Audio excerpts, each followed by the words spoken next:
It says I'm live now. Good morning and welcome to the Order of Monday Morning. Oh, I have to give the secret sign here. Order of, and here comes the one that embarrasses you when you show it in an elevator full of people. Monday morning.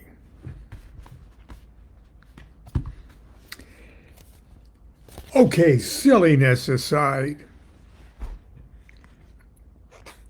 if you ever hear me say that, I don't mean it. Okay. Uh, anyway, I've been working on three things at once, and I'm working hardest on the one whose deadline is the closest. And that's just in a few days. Okay. Uh, and I'll tell you more about it. This one I'll tell you about it after the first of the year when it gets published. But I've been thinking a lot about water. Water in a magical sense, water in a cosmic sense, uh, water as a central theme in great uh, in mythology. Uh, for instance, like in Genesis, the waters are separated. Okay, there's a separated.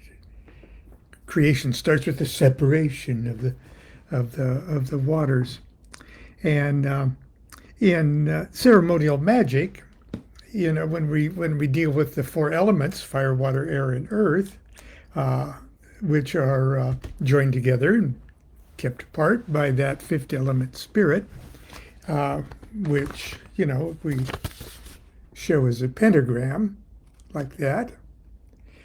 And then we divvy up the fire, water, air, and earth, starting in the lower right-hand corner of the point of the star. Go fire, then going counterclockwise,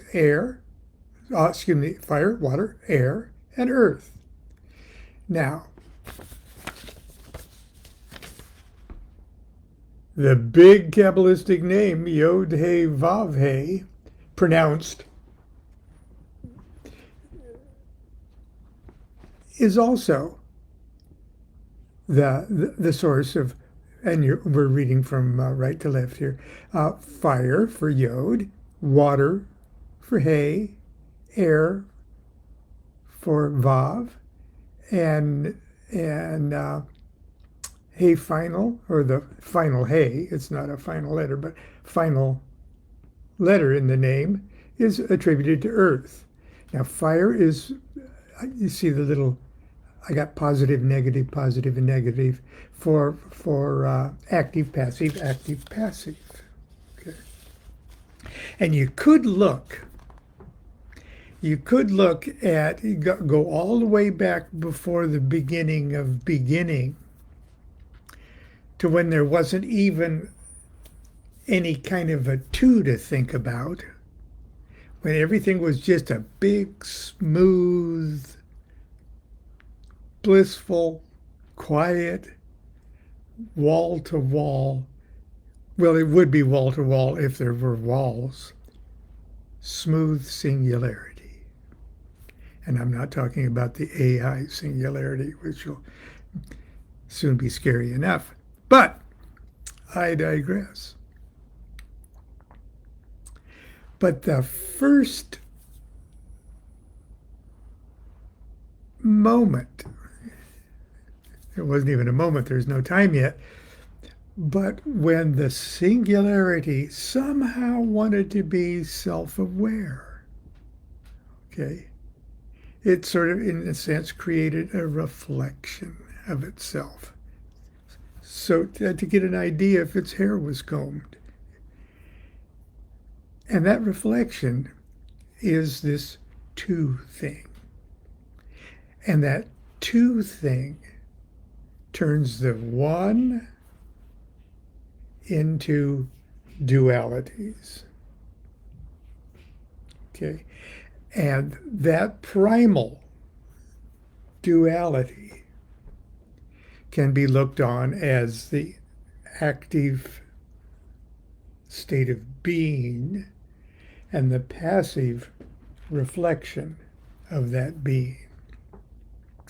And when we translate the dynamics of that down to the elemental world, we're dealing with active and passive, fire and water.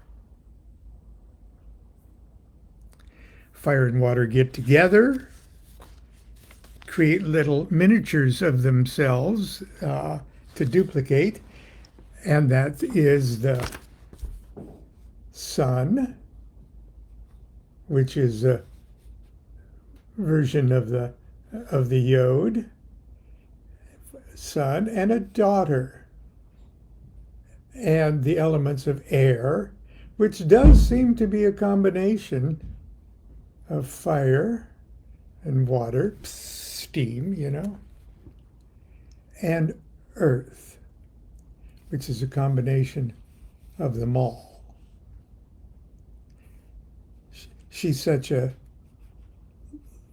vibratorily low frequency that she doesn't even get her own Hebrew letter. It's a hey repeated, but it is different. Now you see the little line that's drawn through that triangle for air, and the little line that's drawn through the water triangle to form earth. It's just sort of easy to see that those triangles would be like the triangle of fire, right there, and the triangle of water, which would be the one that's pointing down now. Okay, the triangle that's pointing down. And when they're joined, they create there's the air triangle right there, the upward pointing triangle with a line through it, and the earth triangle, which is a downward pointing triangle with a line going through it. I know that's elementary kindergarten stuff, but it bears repeating. These active, passive, fire, water, air, earth,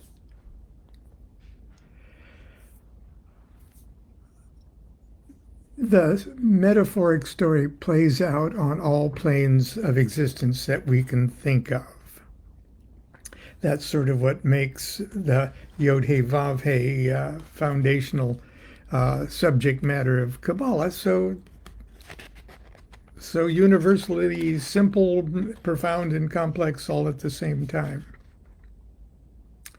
But what I've been thinking about in my musings on the subject of water is something very, very ordinary, straightforward, and I'm trying to squeeze the blood of profundity out of the turnip of my own experiences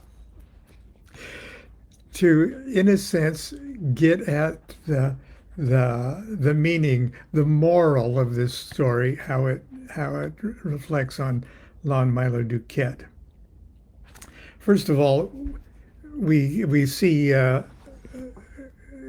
reflected this earth, water, okay, earth, water. They're both haze. They're both haze. The mother, the daughter. Hey, final hay. If we're going so far as to think about the primal duality, then we're going to have to join those passives together in our conversation. And those passives joined together there, the princesses are the earth, the suit of the tarot. And the cups are the water. And here we have earth. That's the top three lines. Starting at the top, it goes unbroken, broken, broken. That's earth or the mountain, okay? There's other ways of looking at these, but this most closely corresponds to the I Ching versus the Kabbalistic way of looking at things. So the mountain, in tarot terms, is the earth, okay? And then there's the lake on the bottom. Starting from the bottom, it's unbroken, unbroken, broken. Okay, that would be the Princess of Cups. Now we got all sorts of other things. There's the earth of water there in the Tattva symbol, the earth of water.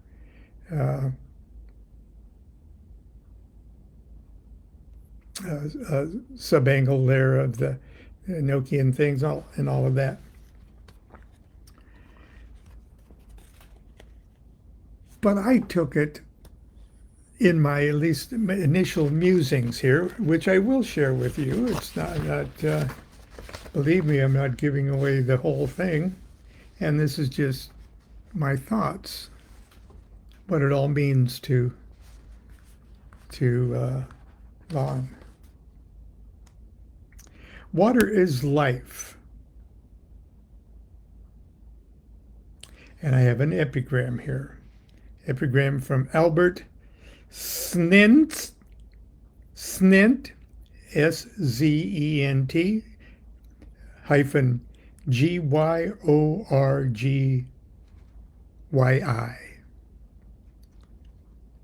Water is life's matter and matrix, mother, and medium. There is no life without water. Okay, I'm going to digress for a second. It's very, this is profoundly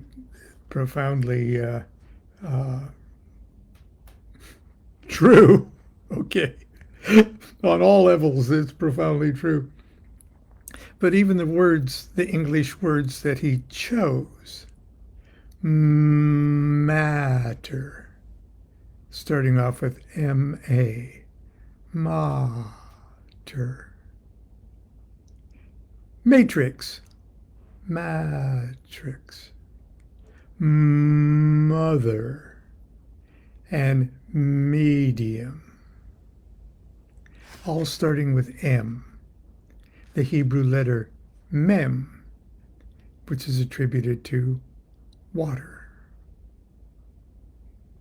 Water is life's matter and matrix and mother and medium. There is no life without water. And in the Gnostic Mass, or the Mass of the Gnostic Catholic Church, the Crowley's Thelemic Eucharistic Mass, the priestess, who is obviously the Hay character, she'll be the mother, she'll be the child, she'll be the daughter, she'll be everything in the course of the ceremony. Comes out and she resurrects the priest from the earth tomb in order to get him cleaned up for eventual deityhood. But even before that, there's a fire altar in a Gnostic Mass. An altar in the center with a flame burning, a candle or incense. And there is also a font in the west, or toward the west, okay, not the far west, but there's a font of water. And the children, the two other officers, bring in the fire element and the ewer of water and a censer or a container of salt. okay, and the flame of the incense. So the children are bringing in the the Yod-Heh-Vav-Heh elements, okay. And then the priestess will play with those elements and join them together in a ceremonial way in order to purify with water, purify the priest, and then consecrate the priest with fire. That's the order of ceremony in many magical ceremonies. But what she does is she takes the salt of the earth, okay, and she mixes it in the water of the ewer. She takes the ewer, she pours them both together, sort of like the temperance card. Okay, she's pouring the salt of earth and the waters into the font to make a salty water for the purification. But it's those two passive elements. So what she's done, in a sense, is she's starting to draw an invoking pentagram of spirit passive. That the salt of earth admonish the water to bear the virtue of the great sea. That's what she says. And the great sea is not the Pacific Ocean out there. The great sea is Bina, number 3 on the tree of life itself, across the abyss. That's the great sea. And what she's doing with those earthly elements, let the salt of earth admonish the waters to bear the virtue of the great sea. So you got a little miniature working model of the giant hay of Yod-Heh-Vav-Heh.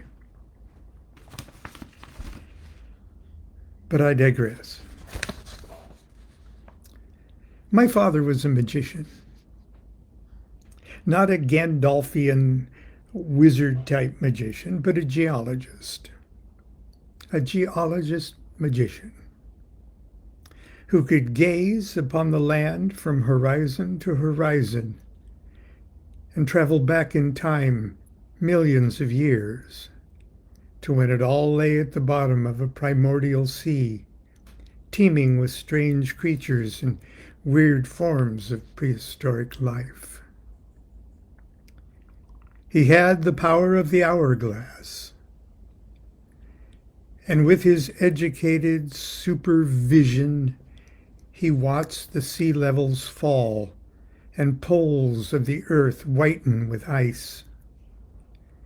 He could picture glaciers, 2.5 miles thick, advance south and north, shaving the earth's surface of trees and stones and minerals. Glaciers that then melted before his eyes and filtered their life-giving essence down through the soil to form vast underground oceans of fresh, sweet water. One such subterranean sea was the Ogallala Aquifer. And in the 1950s, she pooled peacefully just a few hundred feet beneath the rich topsoil of the Great Plains of northern America.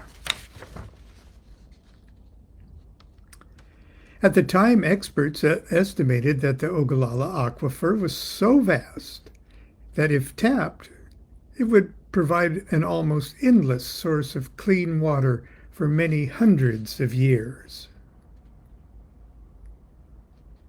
My father was not merely a geologist, he was a skilled, professional well driller. In the 1950s, he and his Huntington Beach oil field crew drilled an oil well that was at the time one of the deepest holes on Earth. It was a good job. but it was dirty and dangerous. In 1955, he moved our family from sunny Southern California to drought-parched Nebraska in order to make his fortune drilling water wells that were desperately needed to irrigate family farms that for over a century had depended upon the Midwest's fickle seasonal thunderstorms to water their crops. But who among us understands the full ends of all of our acts? Ill health ended Dad's water well business in the mid-60s, and he passed away in 1973 at the age of 62, before he had a chance to learn that he had been mistaken about the life expectancy of the Ogallala Aquifer. We now know that this once great resource will be completely depleted before the end of this century.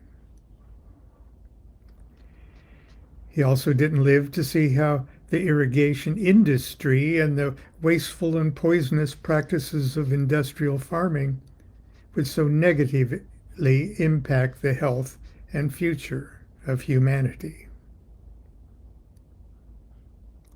For again, who among us understands the full ends of all of our acts? One afternoon when I was 8 or 9 years old, I overheard a phone conversation my father was having with a potential farmer client. They were discussing the various clauses in the water well drilling contract. It sounded like pretty dull stuff until I heard my dad say, "No, you will have to pay the witch. If you want to use your own witch, they'll need to confirm the site before we break ground and dig the slush pit." Wow, a witch. My dad hires witches. Okay. When he got off the phone, he explained that many of his farmer clients like to have a dowser, who they called a witch, confirm the best place to drill. I was amazed, to say the least. Okay, that's how that is going to start. My eventual point will be this marriage, if you will, of earth and water, and how both of them are so very vital to life as we've come to know it. Anyway, that's a little peek at something. I'll tell you more about it after the new year. Okay. But until tomorrow, when it'll be a parking lot Tuesday, and St. Constance will join us with her wisdom. And I got to get ready for Monday night class. We're going to talk about the moon card, which coincidentally enough is very much to do with water. Until then, continue to be good to yourself, be good to each other. Do what thou wilt shall be the whole of the law. Love is the law, love under will. And let the salt of earth admonish the waters to bear the virtues of the great sea.